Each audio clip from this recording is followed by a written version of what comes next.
I'm pulling the clay with both pressure from my left and right, going with the speed of the wheel to maintain the centerness.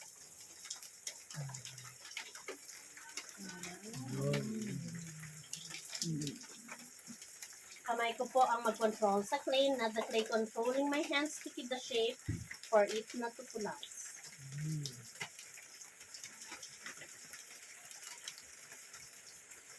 This is the very basic shape. From here, you can make a jar, a bowl, or different shapes po.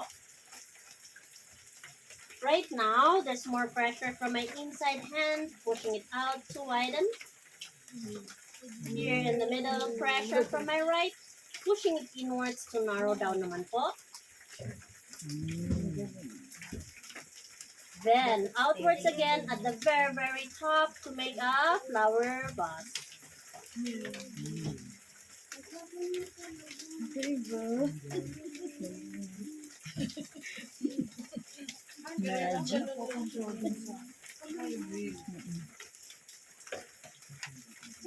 Pwede rin po siyang maging pichel paglagyan ng nguso na ganyan.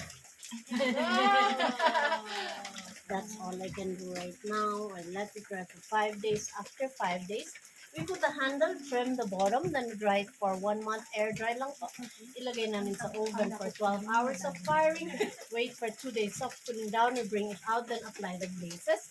Ang glaze po yung nagbibigay kulay at nagpapakintab. Pero hindi lalabas upon application. Hindi pintura na ipahid mo. Makikita na kaagad ang kulay. It has to go through a glaze, firing it off 14 to 16 hours bago lumabas ang kulay niya at kumintab. That's why they're safe for food containers. They are microwavable and the color, the scent, faithful. Who wants to try? Anyone? Yan na.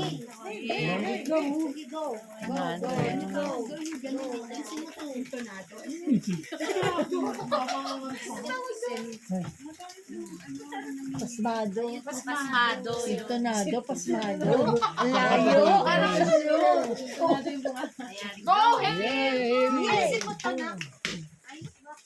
Di ba mga ano-ano perfect in Manila. Art. Heart.